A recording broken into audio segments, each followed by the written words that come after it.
Bonjour à tous, c'est Grant. Aujourd'hui on se retrouve pour une nouvelle vidéo, une vidéo tuto air de chasse. Donc pour ce tuto vous allez avoir besoin d'une boîte en plastique, de tubes de liaison, de mousse expansive, d'un fer à souder ou alors d'une perceuse pour faire un trou dans la boîte en plastique. J'ai commencé par faire des trous dans la boîte en plastique. Donc j'ai fait 3 trous dans la boîte en plastique. Ensuite j'ai passé les tuyaux de liaison. Je les ai passés tout de suite une fois que les trous étaient encore chauds, de manière à ce que ça passe bien, comme ça une fois c'est passé c'est bien solide. Voilà, donc là on voit ce que ça donne. Ensuite il va y avoir l'étape de la mousse expansive. Donc la mousse expansive va servir à faire les reliefs que vous voulez. Donc moi je suis parti sur un aspect un peu montagneux. Donc j'ai fait des montagnes en L. J'ai fait un L. Alors faut pas mettre trop de mousse expansive parce que après ça grandit. Voilà, donc là on voit qu'il y a un plus gros relief que l'autre. J'en ai remis aux endroits où il manquait.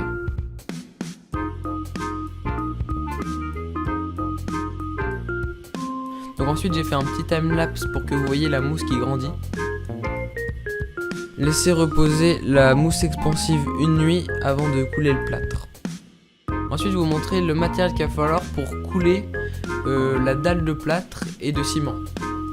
Donc il faut un bac, un colorant aussi, une cuillère pour mélanger, de l'eau. J'ai mis aussi du sable, du béton. Donc j'ai mis à peu près 6 cuillères de plâtre pour 6 cuillères de ciment blanc. Donc j'ai fait un mélange 50-50 pour éviter que le plâtre après il moisisse. J'ai mélangé une...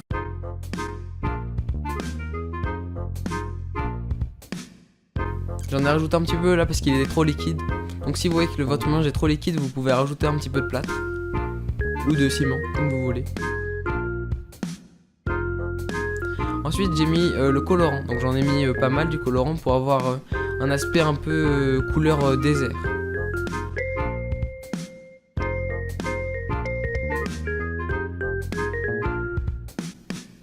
Donc j'ai remis du colorant pour vraiment avoir un aspect assez joli, vraiment assez couleur désert.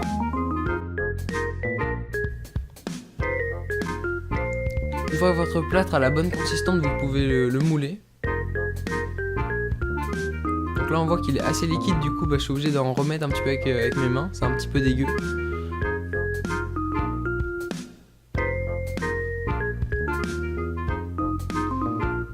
Donc là, si votre plâtre est normalement pas trop liquide, normalement c'est censé tenir tout seul. Donc moi on voit que c'est pas très propre, mais bon. Une fois que tout est nettoyé, tout est parfait quoi.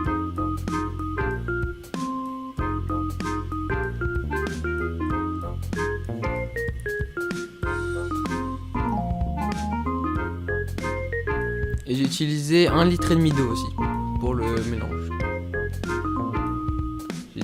Donc ensuite j'ai mis du sable, donc assez violemment en fait pour bien qu'il s'incruste dans le plâtre. Pour vraiment que en fait si les fourmis elles enlèvent le sable, il y a toujours un aspect sableux, même si elles arrivent quand même à l'enlever.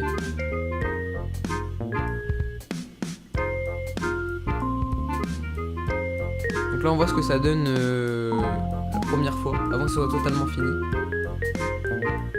Donc j'ai commencé un peu à nettoyer.